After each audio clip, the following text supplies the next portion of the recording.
So everyone this अक्षांश। यार कुछ चीज़ें मैंने आप लोगों में ऑब्जर्व करी और मुझे लगा कि गलत कर रहे हो आप लोग।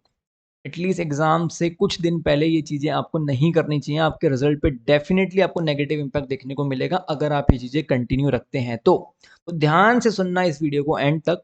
It will help you. पहली चीज़ तो ये कि मैंने देखा कि 70 से 80% बच्चे पता है क्या गलती कर रहे हैं कि कोई ना कोई ऐसा टेलीग्राम चैनल या व्हाट्सएप ग्रुप ज्वाइन कर रखा है जिसमें डेली एमसीक्यूज पोस्ट होते हैं। अब या तो वो स्टूडेंट्स ने कोई ग्रुप बना रखा हो या कोई फैकल्टीज पोस्ट कर रही हो, मैं आपको बोलता हूँ इमीडिएट बेसिस पे उसको बंद कर दो। होता क्या है भाई, दिक्कत क्या है, आप फॉर एग्जांपल अभी एएफएम पढ़ रहे हो और आईडीटी का किसी ने एमसीक्यू डाला, आपको लग रहा है चलो IDT is your good subject, जिसमें आपकी प्रिपरेशन अच्छी है।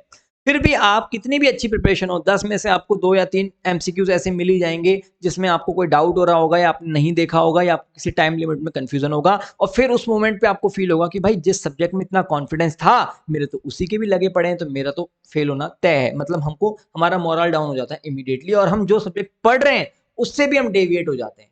फिर हम उसकी बुक खोलेंगे, एक बार देख लेता हूँ इसमें क्या टाइम लिमिट थी, 30 डेज था, 60 डेज था। अरे देखो यार, तुम कोई रोबोट थोड़ी हो भाई। How can you expect from yourself कि एट रैंडम आपके सामने कोई भी सब्जेक्ट का कोई भी टॉपिक उठ के आए और वो आप 100% सही कर दोगे। अरे भाई इतनी सारी चीजें, एग्जाम से पहले 1.5 दिन मिलता है ना, उसमें सब रिकॉल करते हैं, एग्जाम में सब याद आ जाता है। ऐसा नहीं है। अब आप सोच रहे हो कि आप रैंडम कोई सा भी किसी सब्जेक्ट का कोई सा भी टॉपिक उठा के आपके सामने डाल दें और आपको इमीडिएटली रिकॉल हो जाए। अरे ऐसा हो ही नहीं सकता। क्यों खुद को इतना बुरा फील करवाना भाई। तो अभी ये बंद कर दो। अभी तक कर लिया जो कर लिया, अभी बंद कर दो। देखो सही बोला ना मैं, बताओ बिल्कुल आप 100% में देखा ऐसे बच्चे मेरे को एमसीक्यू की फोटो भेजते हैं, खुद कंफ्यूज रहते हैं। उनका भाई ये बंद कर दो इमीडिएट बेसिस पे।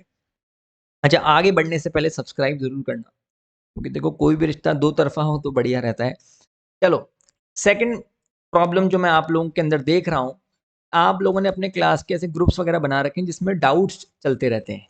ठीक है, अब किसी को कोई डाउट आया, किसी ने डाउट पोस्ट किया, आपके दोस्त ने आपको भेज दिया। अब आप पढ़ रहे हो, फिर आपको आ गया। वो कई बार ईगो पे भी तो आ जाती है ना कि मेरे को कैसे नहीं आ रहा है ना, मेरे से पूछा है तो मेरे को तो बताना ही है। भाई देखो, 80 से 90% वो डाउट वेग होते हैं, मैंने देखा है। एक या तो कोई इमेजिनरी सिचुएशन बना के पूछ रहे होते हैं, और मैं कह रहा हूँ एक जने का डाउट 10 लोगों को हिलाता है।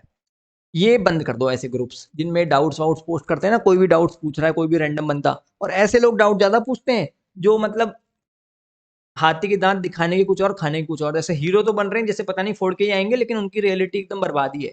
ठीक है। जनरली जो बच्चे पास होते हैं ना, वो एकदम शांत तरीके से तैयारी कर रहे होते हैं, वो इतना शोशा नहीं मचाते ग्रुप्स वगैरह पे कि ये बता दो वो बता दो। ठीक है। इसको भी आप बंद करो एक तो इमीडिएट बेसिस पे, क्योंकि इससे क्या फालतू टेंशन होगी। तीसरी चीज मैं ये देख रहा हूँ कि भाई अभी तक कई चैप्टर्स की तो आपकी फर्स्ट रीडिंग ही चल रही है। भाई अब इमीडिएट बेसिस पे बंद करो, जितना पढ़ लिया उसी का रिवीजन कर लो। सच बता रहा हूँ, ये गलती मत करो। स्पेशली जिनका ग्रुप 1 का भी पेपर है वो तो मत ही करो। अब आप इमीडिएट बेसिस पे 100% रिवीजन पे स्विच हो जाओ। कोई एक आध घंटे का टॉपिक बच रहा हो तो बात अलग है, क्योंकि जो कर लिया ना, जो है हाथ में वो भी चला जाएगा। तो जो पाने के चक्कर में जो बचा कुचा है वो भी चला जाएगा, ये ध्यान रख लें। बिल्कुल एक्सपीरियंस से बता रहा हूँ। और चौथी चीज क्या होती है कि जैसे सभी लोगों के केस में कोई ना कोई बंदा होता है जिससे अपन फोन पे बात कर रहे हैं और उसको बता रहे हैं कि भाई आज हमने ये पढ़ा। कोई ना कोई दोस्त, तेरा कितना सिलेबस हो गया, 70-80% केसेस में होता ही है। अब हो क्या रहा है कि 2 से 5 मिनट किसी टॉपिक को रिलेटेड फोन किया था, और कब वो 1 घंटा हो रहा है पता ही नहीं चल रहा।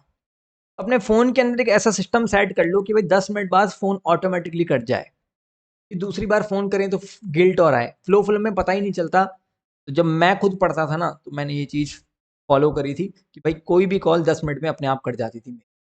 तो ये चीज आपको, अगर किसी ऐसे इंसान से भी बात कर रहे हो जो आपको लग रहा है कि जरूरी है, तो भी आपको बार बार वो गिल्ट आता रहेगा कि भाई 2 बार कॉल कर चुके, तीसरी बार कॉल करूं कि नहीं करूं। एक तो ये भी फॉलो करो।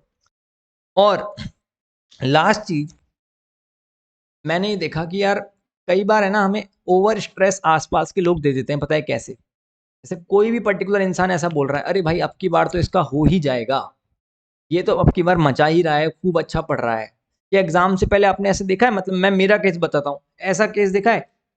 आप पेपर देने जा रहे हो, 10 लोग आपको बेस्ट ऑफ लक बोल रहे हैं, कोई दही चीनी खिला रहा है, भाई इससे और स्ट्रेस आता है ना। वो गुड लक मेरा तो बैड लक ही बनता है, क्योंकि स्ट्रेस ही आता है कि यार इन्होंने मेरे से कितनी एक्सपेक्टेशन लगा रखी है, तो और इंसान डीप चला जाता है। तो आप ऐसे लोगों को भी थोड़ा अवॉइड करो जो ज्यादा ही आपको ऐसे छड़ा रहे ना। तेरा 200% है भाई, तू लिख के ले ले, तेरा नहीं होगा तो किसका होगा, और ऐसी जो बातें ना, इनको भी अवॉइड करो, क्योंकि अननेसेसरी स्ट्रेस आती है।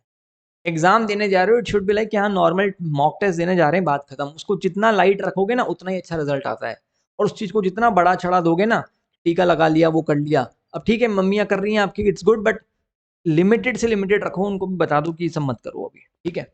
चलिए, बात सही लगी तो लाइक ज़रूर करना। बाय-बाय, मिलते हैं। और टेलीग्राम चैनल जॉइन ज़रूर कर लेना क्योंकि उसमें मैं काफ़ी चीज़ें भी डालता रहूँगा जो आपके लिए हेल्पफुल होंगी। चलिए, बाय-बाय।